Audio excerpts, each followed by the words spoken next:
National Herald case में ED आज तीसरे राउंड की पूछताछ कर रही है। दिल्ली में राहुल गांधी आज दूसरे दिन भी ईडी के अधिकारी उनसे पूछताछ कर रहे हैं। इस दौरान कांग्रेस नेताओं ने जमकर हंगामा किया। पुलिस ने सुरजेवाला समेत कई बड़े नेताओं को हिरासत में लिया है।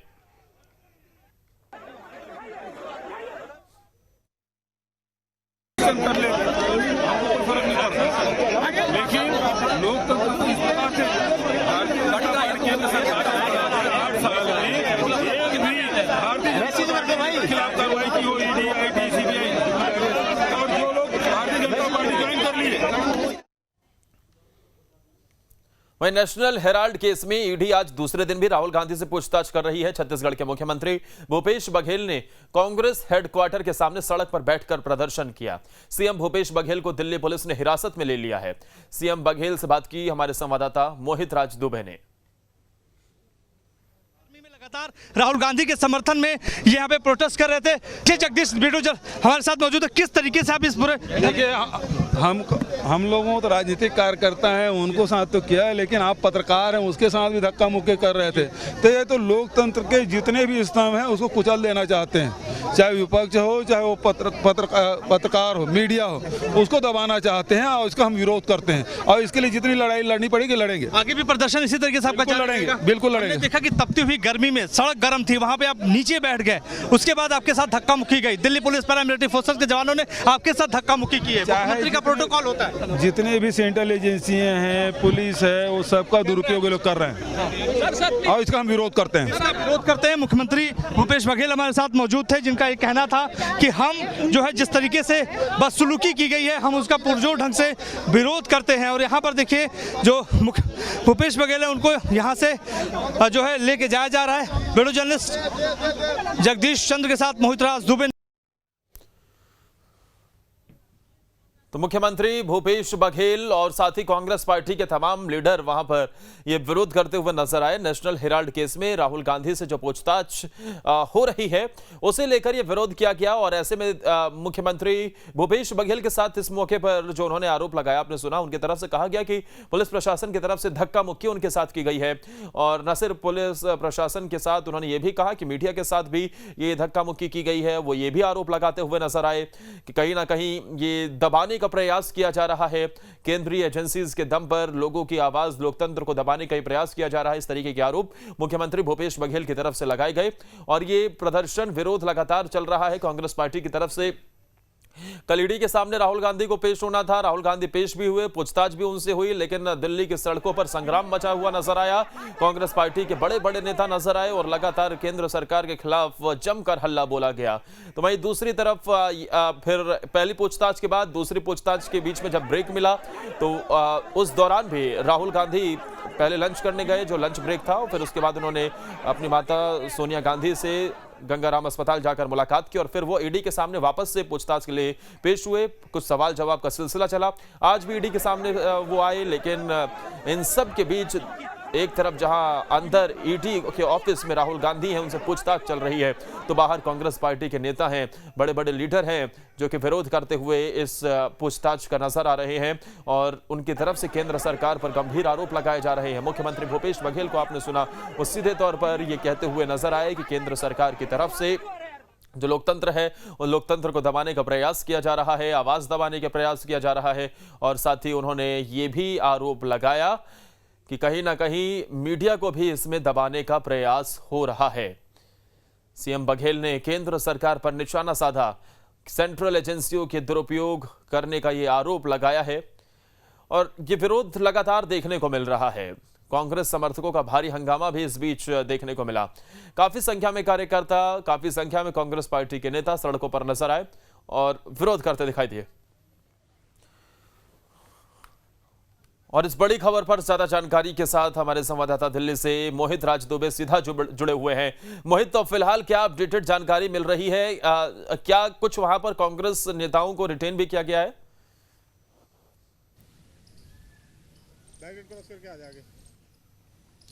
देखिए, इस वक्त ईडी से पूछताछ राहुल गांधी की चल रही है। प्रियंका गांधी उनके साथ निकली हुई थी। ये अकबर रोड है, यही अकबर रोड पर राहुल गांधी अपनी बहन प्रियंका गांधी के साथ ईडी दफ्तर की ओर रवाना हुए थे। इसी अकबर रोड पर कांग्रेस हेडक्वार्टर है, सोनिया गांधी का भी आवास है और यहीं पे कांग्रेस के भारी भरकम नेताओं के साथ, चाहे छत्तीसगढ़ के मुख्यमंत्री भूपेश बघेल की बात कर लें, राजस्थान के मुख्यमंत्री अशोक गहलोत की बात कर लें, सबको पुलिस ने यहीं से हिरासत में लिया। रणदीप सुरजेवाला को यहीं से बस में टांग कर बैठाया गया और इस वक्त आपको हम तस्वीरें दिखा रहे हैं कि किस रूप में अभी यहाँ पे व्यवस्था बनी हुई है।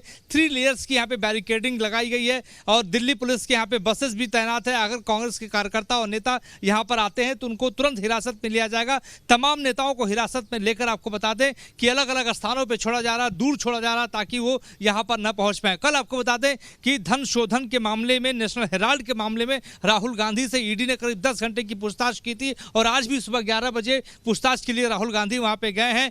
तमाम तरीके के सवाल पूछे जा रहे हैं। जो हमारे सूत्र बता रहे हैं उसके मुताबिक 55 सवाल राहुल गांधी से कल पूछे जाने थे और आज भी राहुल गांधी को बुलाया गया है। राहुल गांधी से सबसे पहले पर्सनल जानकारी ली गई और उसके बाद प्रॉपर्टी से संबंधित जानकारी उनसे ली गई। उनसे पूछा गया कि आपके पास मौजूदा वक्त में कौन कौन सी प्रॉपर्टी है। इस वक्त हम ग्राउंड जीरो से आपको बता रहे हैं, दिखा रहे हैं कि दिल्ली पुलिस के जो टॉप लेवल के अधिकारी हैं, जवान है, मौके पे मौजूद है। पैरामिलिट्री फोर्सेस के जवान यहाँ पे मौके पे मौजूद हैं। सब मुस्तैद यहाँ पे दिखाई दे रहे हैं और यहाँ से कांग्रेस के जो कार्यकर्ता हैं, यहाँ पे कई कार्यकर्ताओं को हिरासत में लिया गया, बड़े नेताओं को हिरासत में लिया गया है। लेकिन सबसे बड़ा सवाल यही है, लगातार जो सवाल कांग्रेस ये उठा रही है कि आखिर क्यों नहीं उनको प्रोटेस्ट किया जा रहा, वो सत्याग्रह करना चाहते थे, आखिर क्यों नहीं इजाजत उनको दी जा रही है। सीधे तौर पे वो केंद्र सरकार पे हमला। शुक्रिया आपका मोहित, तमाम जानकारी देने के लिए। और ये तस्वीर जो वहां उनकी तरफ से दिखाई गई, वहां पर देखिए जरा किस तरीके से फिलहाल वो अकबर रोड जहां पर ये विरोध हो रहा था वो खाली है। लेकिन इस बात को लेकर पुलिस पूरी तरीके से, प्रशासन पूरी तरीके से मुस्तैद है कि अगर कांग्रेस पार्टी के नेताओं की तरफ से अगर विरोध किया जाता है तो फिर उन्हें वापस से डिटेन किया जाएगा।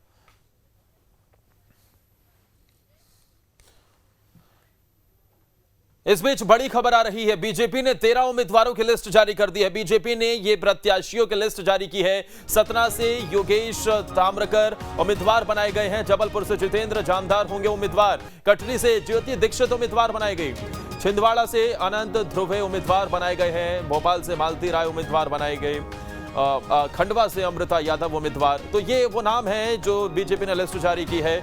उम्मीदवारों की लिस्ट जारी कर दी गई है। शुभम हमारे साथ, हमारे संवाददाता इस बड़ी खबर पर ज्यादा जानकारी के साथ जुड़े हैं। शुभम, आखिरकार जिस लिस्ट का इंतजार था वो लिस्ट जारी कर दी गई। 3 जगहों पर अभी भी नामों का ऐलान नहीं हुआ, उसके पीछे की वजह क्या?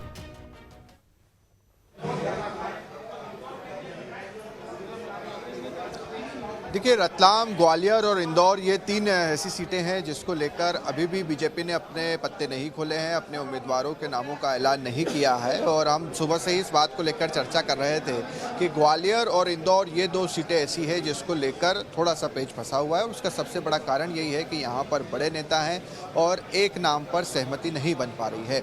बाकी के अगर नामों की बात करेंगे तो जो मालती राय का नाम चल रहा था, भोपाल से पार्षद रही हैं, उस पर भी मोहर लगी है।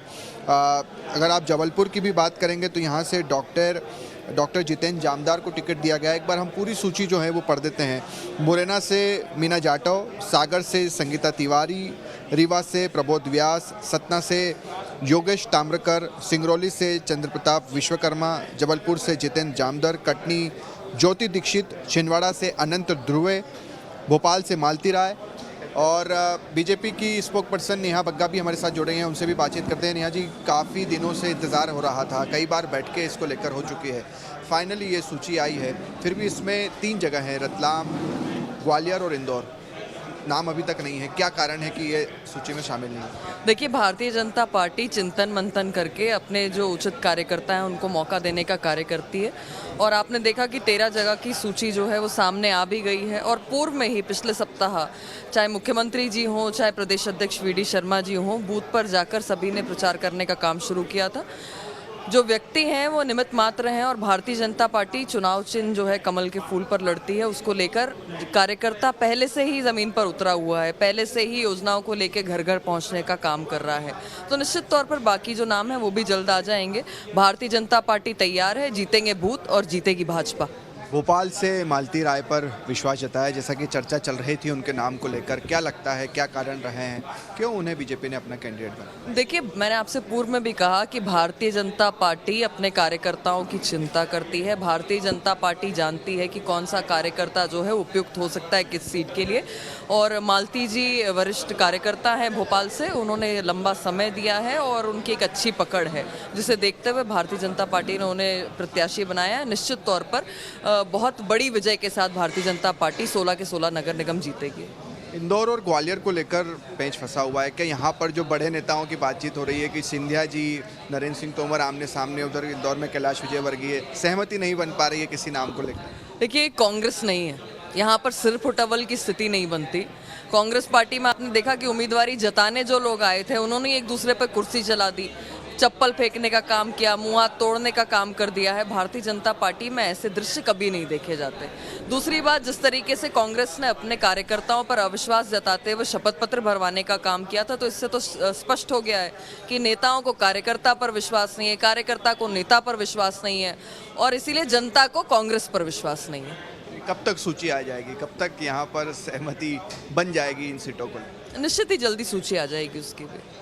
चलिए, जल्द ही सूची बाकी की 3 सीटों को लेकर भी आएगी, मगर बाकी के जो 13 उम्मीदवार हैं उनके नामों का ऐलान कर दिया गया है। और अब आप देखिए कि भोपाल में कम से कम स्थिति स्पष्ट हो गई है। कांग्रेस से विभा पटेल पहले भी महापौर रह चुकी हैं, वर्तमान में महिला कांग्रेस की प्रदेश अध्यक्ष थी, और दूसरी तरफ अब मालती राय जो कि पहले पार्षद रह चुकी है। तो एक तरफ एक महिला कांग्रेस की जो पहले महापौर रह चुकी है, वर्तमान में चुनाव लड़ रही है, तो दूसरी तरफ बीजेपी की एक उम्मीदवार जो कि पहले पार्षद रही है। दोनों के बीच अब हमें मुकाबला देखने को मिलेगा। शुभम, इसके अलावा अगर इस लिस्ट को देखें तो क्या कुछ ऐसे नाम नजर आते हैं जो चौंकाने वाले हैं, जिन्हें लेकर किसी की अपेक्षा नहीं थी कि उन्हें उतारा जाएगा?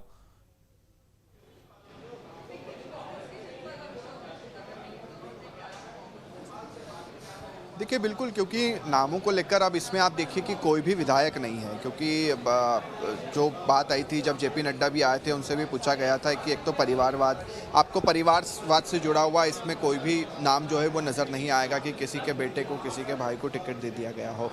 दूसरी तरफ आप देखिए कि किसी विधायक जो कभी रहा हो उसको टिकट नहीं, या वर्तमान में कोई विधायक है उसको टिकट दिया गया हो। वरना कांग्रेस में हमने देखा है कि संजय शुक्ला एमएलए हैं कांग्रेस से, उन्हीं को जो है वो महापौर का टिकट दिया गया है। तो इस तरह की चीज़ कम से कम फिलहाल बीजेपी ने जो सूची जारी की है उसमें हमें नज़र नहीं आ रही है। कांग्रेस पार्टी की तरफ से जो लिस्ट जारी की गई, कांग्रेस पार्टी इस लिस्ट जारी करने में, इस रेस में आगे निकलते हुए नजर आई। बीजेपी की तरफ से अब ये जो लिस्ट जारी की गई है, कितनी बैलेंस समझ आती है ये लिस्ट? शुभम, कितनी बैलेंस समझे?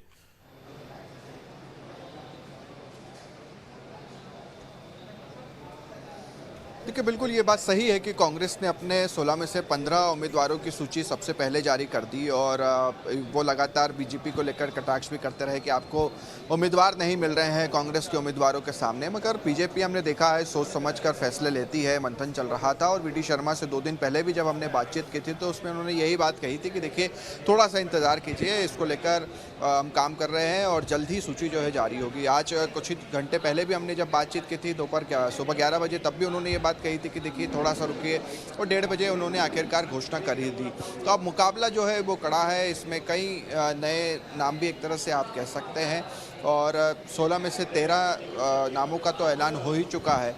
इसमें से सिर्फ रतलाम एक ऐसी सीट है जहां पर कांग्रेस और बीजेपी दोनों ने ही अपने प्रत्याशियों, अपने उम्मीदवारों का नाम तय नहीं किया है।